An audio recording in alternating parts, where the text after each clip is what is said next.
So part of the Department of Labor rules that look into internships and stuff is all just coming down to, are you being forced to work, and how exploitative is it?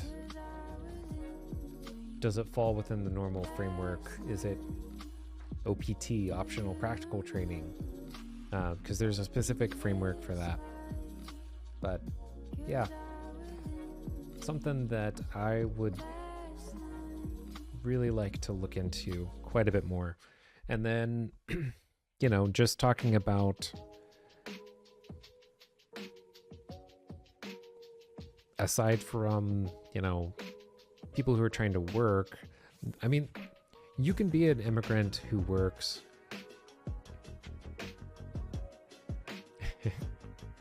maybe so long as I'm not being forced into making TikToks in an internship and it's not monetized, I'm probably okay. Yeah, I mean, it would be a very use-based analysis situation of like, what are you trying to do? And then just trying to look through the code section. And I kind of see it, I see it the same way of just like looking through the DMCA provisions or some of the other provisions, being like, okay, do we fall under the safe harbor? Let's just go through point one. That's very much how the immigration code is set up. It's just like, okay, well, I'm on a student visa, and so is that an F or a J? And then it says, here's what this means. And then bullet point A, employment, So you kind of just have to go through it section by section with the context in mind. But like people who are here, some of them have built-in employment authorization. And so the fact that you're working is probably fine in those contexts. Like if you have a green card application, that's an immigrant-based visa process. And so you'll get an employment authorization document through that. And once you have it, it doesn't matter. Like you can, if we're looking at it from like a family-based petition, then it doesn't matter what type of work you have. Some of the student-based positions, if you go ahead and get that employment authorization, then like, hey, it's fine. If you're going to school to learn about streaming and media production or entertainment, then you might still need to request an employment authorization document, but it would be related to your degree. And so then you just have to figure out, okay, there is a 20-hour cap on the work that you're allowed to do. And so streaming for 20 hours a week as a student would be a cap for you at that point. And so if you have any sponsorship obligations or other deliverables related to anything else you're trying to do, well, that's something you got to think about.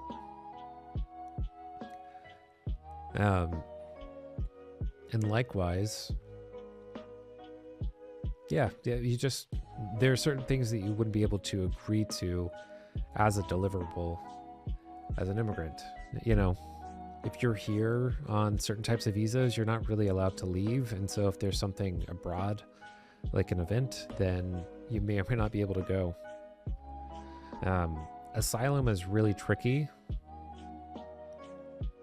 in terms of some of the complications, but if you enter the US unlawfully and then, for example, are applying for asylum with the courts as a defense, just like, fair use, it's like, hey, we're all acknowledging that this happened and it was unlawful, but I have a legitimate reason for, why I didn't do it the right way, or that's not really the best way to phrase it, but I have a defense. Here's a justification for how I did the things that I did them and why. And you'll be able to get work authorization through there. But, the complications of that is you may not be able to leave the United States without abandoning your application. So that would be something that would be really complicated. And then, whether you have your identity documents or other things. Asylum is probably one of the trickier areas for somebody to come to the United States if you've been a streamer and then you got ran out of your country. Haven't seen that yet. I think it would be really fascinating. But yeah, I don't know. I might try to look that up.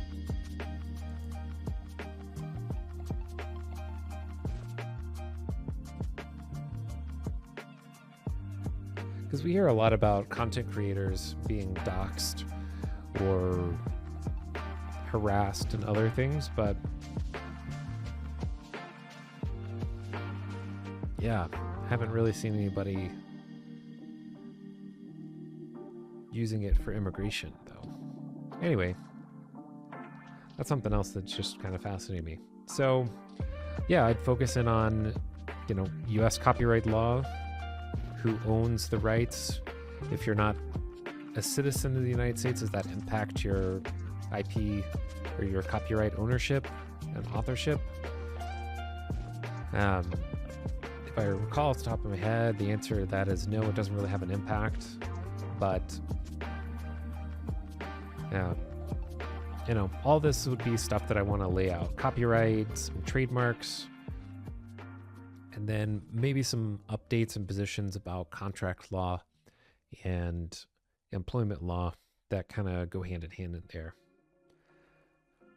With, of course, a very, very important section when we're talking about copyright law of like, okay, but who does own the copyright and which system should they use? Whether it's U.S. copyright laws, international, like WIPO, the World Intellectual Property Office, or other collective intergovernmental agencies or organizations, or just like if you're from a specific country and you want to figure out whether your home country has a better IP management system, or now you're in the United States and you're trying to figure out which system applies, just like that procedural question.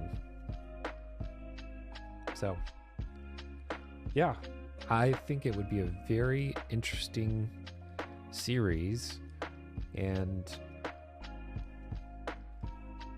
I'm going to work with my boss as well as our marketing person, and we're gonna do it.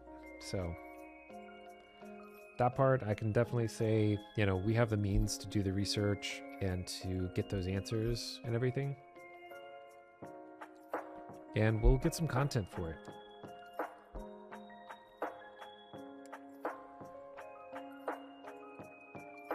Okay, so let's see, what else did I want to talk about content-wise?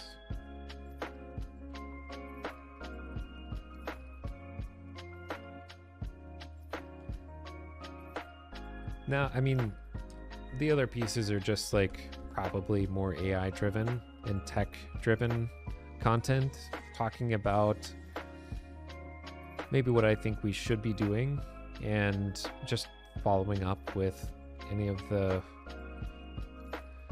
court notices or Copyright Office notices.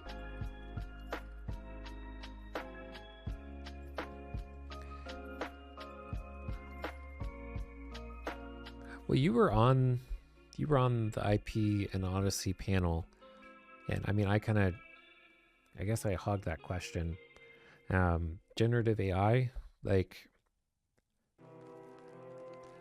okay, I'm going to ask you this question because